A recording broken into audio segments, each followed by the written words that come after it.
আলহামদুলিল্লাহ, মার্কাজুল ইলমি ও দাওয়া ফাউন্ডেশনের দাওয়া বিভাগে দারুল আইডিয়াল মাদ্রাসার অফিস থেকে আমরা যে প্রস্তুত করি, এখানে এক ভাই জানতে চেয়েছেন যে সাহাবায়ে কেরামকে অনেক ওলামায়ে কেরাম সত্যের মাপকাঠি বলেন, সেটা কেন? এবং সাহাবায়ে কেরাম সম্পর্কে আমাদের স্বচ্ছ ধারণা থাকা দরকার, সেটা কেন? সাহাবায়ে কেরামকে গালমন্দ করা কি যাবে? এটা জানতে চেয়েছেন। তো তার উত্তরে যে আমাদের বক্তব্য সুস্পষ্ট। আলহামদুলিল্লাহ ওয়াহদা ওয়াসসালাতু ওয়াসসালামু আলা রাসূলিল্লাহি লা নাবিয়্যা বা'দা ফাকাদ ক্বালা আল্লাহু তাআলা ফি কালামিহিল মাজিদ ওয়া ফুরকানিহিল হামিদ। আউযু বিল্লাহি মিনাশ শাইতানির রাজীম। বিসমিল্লাহির রহমানির রহিম। উলাইকাল্লাযীনা ইমতাহানাল্লাহু কুলুবাহুম লিত্তাকওয়া। আল্লাহ রাব্বুল আলামিন যুগ যুগ ধরে নবী রাসূল প্রেরণ করেছেন।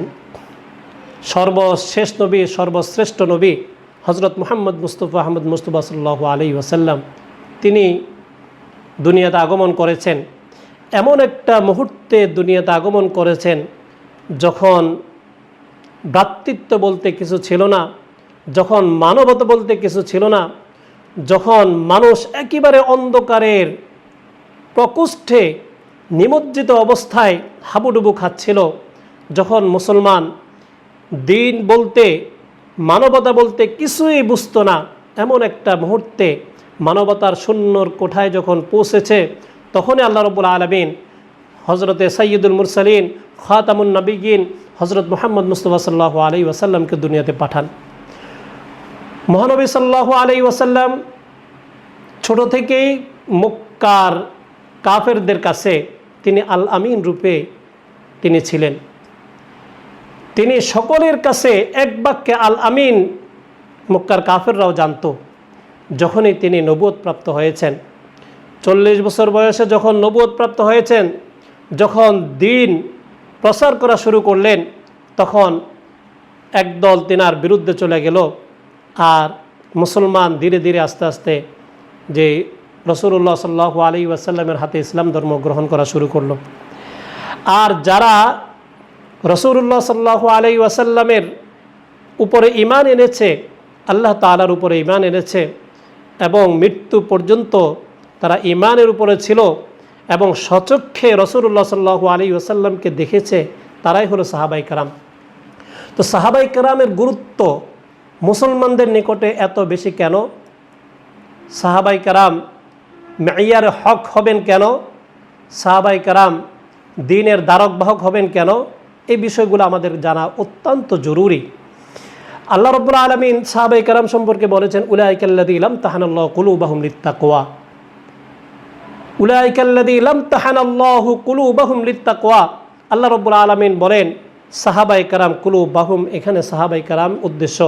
সাহাবায়ে কেরামের অন্তরকে আল্লাহ রাব্বুল আলামিন তাকওয়ার জন্য শোধিত করেছেন এবং আল্লাহ রাব্বুল আলামিন ঘোষণা দিয়েছেন, ওয়াস-সাবিকুনাল আউওয়ালুনা মিনাল মুহাজিরিন ওয়াল আনসার ওয়াল্লাযীনা ইত্তাবাউহুম বিইহসান রাদিয়াল্লাহু আনহুম ওয়া রাদু আন। সাহাবায়ে কেরাম, আমি আলোচনা দীর্ঘায়িত করছি না, যার কারণে শুধু রাদিয়াল্লাহু আনহুম ওয়া রাদু আনহের কথাই বলছি যে আল্লাহ রাব্বুল আলামিন ঘোষণা দিয়েছেন সাহাবায়ে কেরামের উপর আল্লাহ রাব্বুল আলামিন রাজি খুশি হয়ে গেছেন। সাহাবায়ে কেরাম আল্লাহ রাব্বুল আলামিনের উপর রাজি খুশি হয়ে গেছেন। সুতরাং সাহাবায়ে কেরামের ব্যাপারে সার্টিফিকেট একমাত্র আল্লাহ রাব্বুল আলামিনই দিয়ে দিয়েছেন। সুতরাং জিনাদের মর্যাদা মর্তবা সম্পর্কে আল্লাহ রাব্বুল আলামিন স্যাটিসফাই করেছেন। জিনাদেরকে সম্পর্কে আল্লাহ রাব্বুল আলামিন এত বড় যে তিনাদের অন্তরকে আল্লাহ রাব্বুল আলামিন তাকওয়ার জন্য শোধিত করেছেন, সেখানে আমাদের তাদের ব্যাপারে কোনো ধরনের প্রশ্ন থাকার কথা না। যার কারণ সাহাবায়ে কেরাম রাসূলুল্লাহ সাল্লাল্লাহু আলাইহি ওয়াসাল্লামের উপর যেভাবে ঈমান এনেছেন, সেভাবে রাসূলুল্লাহ সাল্লাল্লাহু আলাইহি ওয়াসাল্লামকে বিশ্বাস করেছেন এবং পৃথিবীর বুকে নিজের সন্তান, নিজের মা বাবা, নিজের আত্মীয় স্বজন, নিজের ধন সম্পদ সব কিছুর থেকে রাসূলুল্লাহ সাল্লাল্লাহু আলাইহি ওয়াসাল্লামকে বেশি ভালোবাসতেন। তাহলে যারা নিজের সব কিছুকে বিসর্জন দিয়েছে, যারা নিজের জীবনকে পরিপূর্ণভাবে ইসলামের জন্য যারা সঁপে দিয়েছে, তাদের ব্যাপারে আমাদের ধারণা স্বচ্ছ থাকা দরকার। তাদের ব্যাপারে তাদের কথা যখন আমরা শুনব, আল্লাহ রাব্বুল আলামিন যেখানে রাদিয়াল্লাহু আনহুম ওয়া রাদু আনহু বলেছেন, আমাদের প্রত্যেক মুসলমানের সাহাবায়ে কেরামের কথা শুনলে একথা বলা দরকার রাদিয়াল্লাহু আনহুম ওয়া রাদু আন, যার কারণ সে আইয়ামে জাহিলিয়তের থেকে বের হয়ে সোনালী যুগে রূপান্তরিত হয়েছে। রাসূলুল্লাহ সাল্লাল্লাহু আলাইহি ওয়াসাল্লাম হেদায়েতের দ্বারক বাহক ছিলেন, আর তিনার সাহাবায়ে কেরাম হলো হেদায়েতের মশালকে চতুর্দিকে জ্বালিয়ে আলোকিত করেছেন। তো সুতরাং তিনাদের ব্যাপারে আমাদের যে ধারণা থাকা দরকার, হযরত সাহাবায়ে কেরাম হলো মেয়ারে হক। হযরত সাহাবায়ে কেরামের ব্যাপারে কোনো সমালোচনা চলবে না। কোনো সাহাবায়ে কেরামের যদি কোনো ধরনের ত্রুটি থাকে, সেটা হলো তিনার ইজতিহাদি খতা। ইজতিহাদি খতার ব্যাপারে কোনো মুসলমান কোনো ব্যক্তিকে দোষারোপ করতে পারে না। তো সুতরাং সাহাবায়ে কেরাম এমন ব্যক্তি যারা রাসূলুল্লাহ সাল্লাল্লাহু আলাইহি ওয়াসাল্লামকে সর্বোচ্চ ভালোবেসেছে। ছোট্ট একটা ঘটনা বলি। আমরা আজানের ইতিহাস যখন আলোচনা করি, তখন একজন ব্যক্তির নাম আমাদের সামনে আসে। তিনি হলেন হযরত আব্দুল্লাহ ইবনে যায়েদ ইবনে আব্দে রব্বিহি। সাহাবায়ে কেরামের নাম মনে রাখা এটাও কিন্তু বরকতের বিষয়। আমরা তো দুনিয়ার অনেক বিষয় মনে রাখি, খেলোয়াড়দের নাম যদি আমরা মনে রাখতে পারি, আমাদের দেশের খেলোয়াড়, বাহিরের খেলোয়াড়, ফুটবলারদের, তারপরে ক্রিকেটারদের যদি আমরা তাদের নাম মনে রাখতে পারি, তাহলে সাহাবায়ে কেরামের নাম কেন মনে রাখতে পারবো না? তো আমাদের দরকার সাহাবায়ে কেরামের নাম মনে রাখা বরকতের জন্য। তো এই আব্দুল্লাহ ইবনে যায়েদ ইবনে আব্দে রব্বিহির কথাই বলছেন যে তিনি রাসূলুল্লাহ সাল্লাল্লাহু আলাইহি ওয়াসাল্লামের জন্য এত বেশি পাগল ছিলেন। একজন সাহাবী, তিনার সম্পর্কে আমরা অনেকে নামও শুনি নাই, জানিও না। আজানের ইতিহাসের ক্ষেত্রে রাসূলুল্লাহ সাল্লাল্লাহু আলাইহি ওয়াসাল্লাম সাহাবায়ে কেরামকে নিয়ে যখন পরামর্শ করলেন যে কিভাবে মসজিদের দিকে আজানের নামাজের সময় হলে মুসলমানদেরকে ডাকা যায়, তখন এক একজন এক এক পরামর্শ দিছে। কেউ বলছে আসসালাতু জামিআতুন, আসসালাতু জামিআতুন বলে এইভাবে ঘোষণা দেওয়া হোক।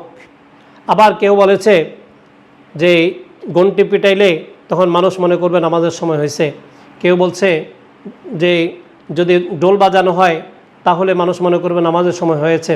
আবার কেউ বলছে পাহাড়ের চূড়ায় যদি অগ্নি প্রজ্বলিত করা হয় তাহলে মানুষ মনে করবে নামাজের সময় হয়েছে। রাসূলুল্লাহ সাল্লাল্লাহু আলাইহি ওয়াসাল্লাম সেই দিন আর কোনো সিদ্ধান্ত দেন নাই। সে রাত্রে হজরতে আব্দুল্লাহ ইবনে যায়েদ ইবনে আব্দে রব্বিহি স্বপ্নে দেখেন যে এক ব্যক্তি ঘন্টি নিয়ে যাচ্ছে, ডোল নিয়ে যাচ্ছে।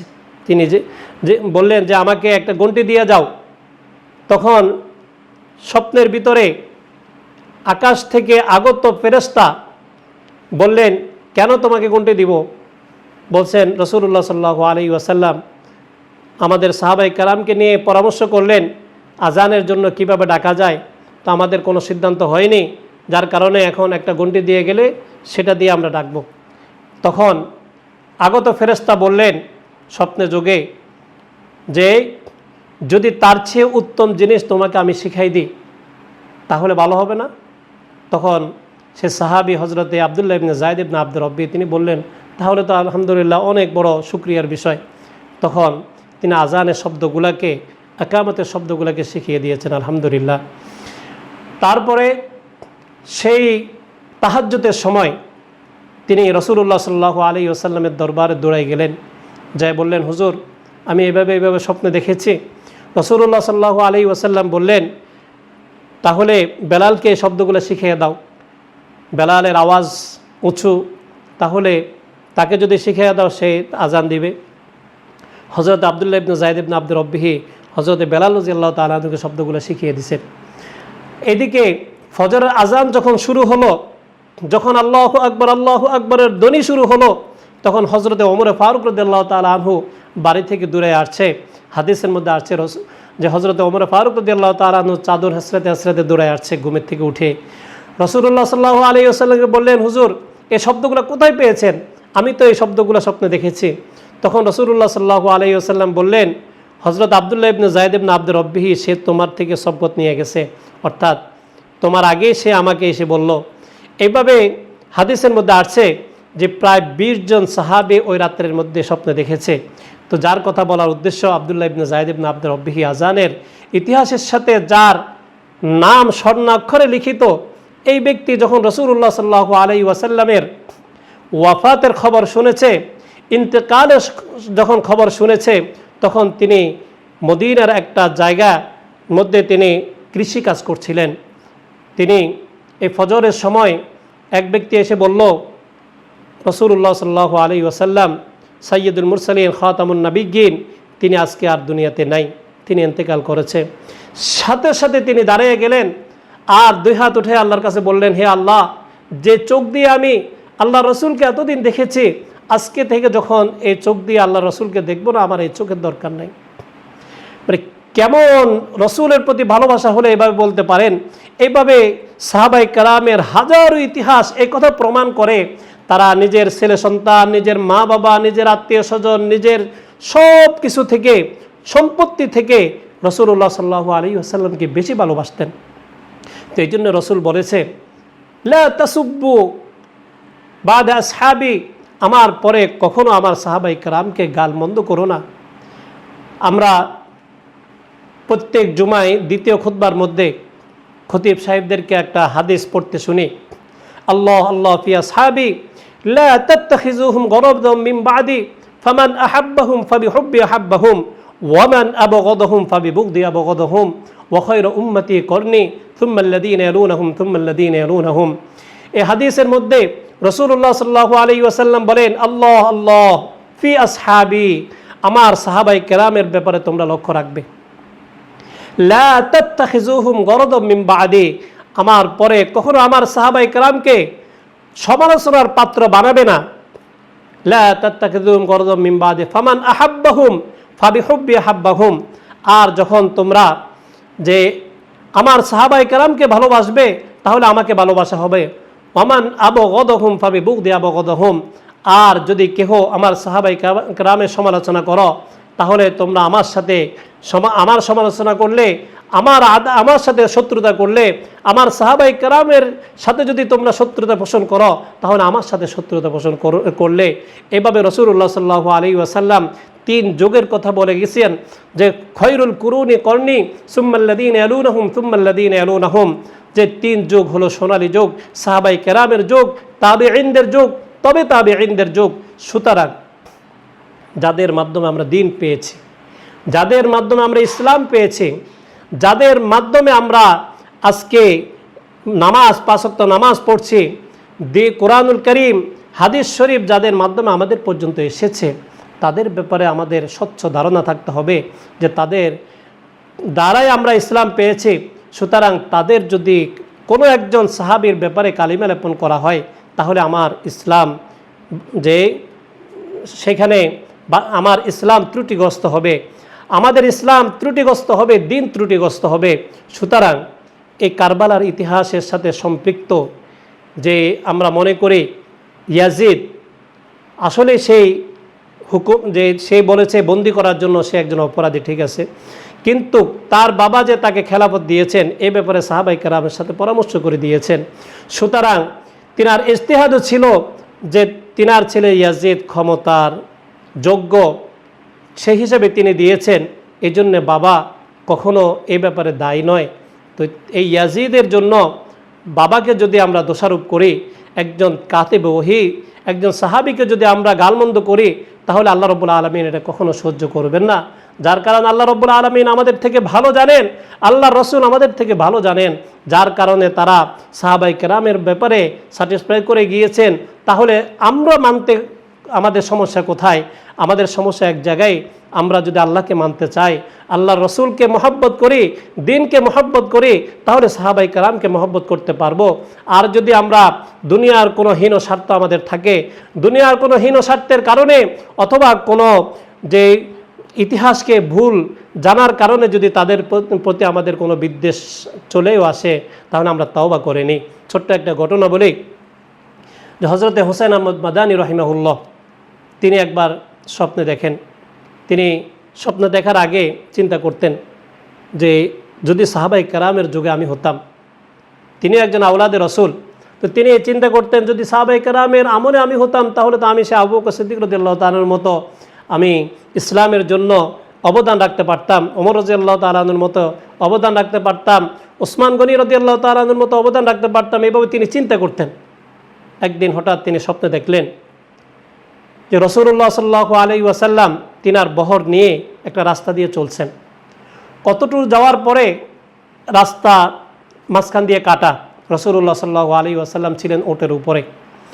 তিনি চিন্তা পড়ে গেলেন আল্লাহর রাসূল এই রাস্তা কিভাবে পার হবেন। আর এইদিকে যখনই কাছাকাছি আসছেন তখন সাহাবাই কারাম সেই রাস্তার কাটা জায়গার উপরে শুয়ে গেছেন, আর রাসূলুল্লাহ সাল্লাল্লাহু আলাইহি ওয়াসাল্লাম উট নিয়ে রাস্তা পার হয়ে গেছেন। সাথে সাথে তিনার ঘুম ভাঙে গেছে। তিনি সাথে সাথে নামাজ পড়েছেন, তাওবা করেছেন। তিনি আল্লাহর কাছে তাওবা করে বলেছেন, হে আল্লাহ, ওই সময় যাদেরকে তুমি যোগ্য মনে করেছো, যাদেরকে তোমার দ্বীনের ধারক বাহক মনে করেছো, তাদেরকে রাসূলুল্লাহ সাল্লাল্লাহু আলাইহি ওয়াসাল্লামের সাহাবী বানাইছো। আমি যেটা মনে করেছি, আমাকে ওই সময় পাঠাইলে আমি অনেক অবদান রাখতে পারতাম, কিন্তু আসলে তুমি যেটা ভালো মনে করেছো সেটাই করেছো।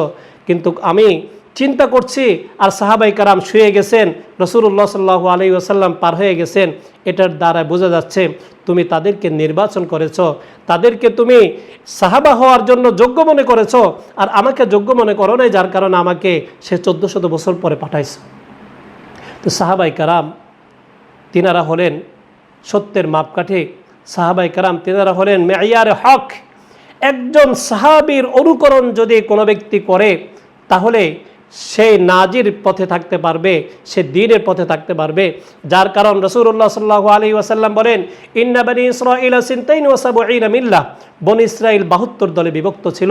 ওয়া তাফাররাকাত উম্মতি আলা সালাসিন ওয়া সাবঈনা মিল্লাহ, আর আমার উম্মত 73 দলে বিভক্ত হবে। কুল্লুহুম ফিন্নার, রাসূলুল্লাহ সাল্লাল্লাহু আলাইহি ওয়াসাল্লাম বলেন সমস্ত দলই জাহান্নামী। সাহাবায়ে কেরাম জিজ্ঞেস করলেন, ক্বালু মা হিয়া ইয়া রাসূলুল্লাহ, যে হে আল্লাহর রাসূল, তাহলে আমরা? তখন রাসূলুল্লাহ সাল্লাল্লাহু আলাইহি ওয়াসাল্লাম বলেছেন, ক্বালা মা আনা আলাইহি ওয়া আসহাবি, আমি এবং আমার সাহাবায়ে কেরাম, আমার সাহাবায়ে কেরামের অনুসরণ যারা করবে তারাই নাজির পথে থাকবে, এছাড়া সবাই গুমরাহির পথে।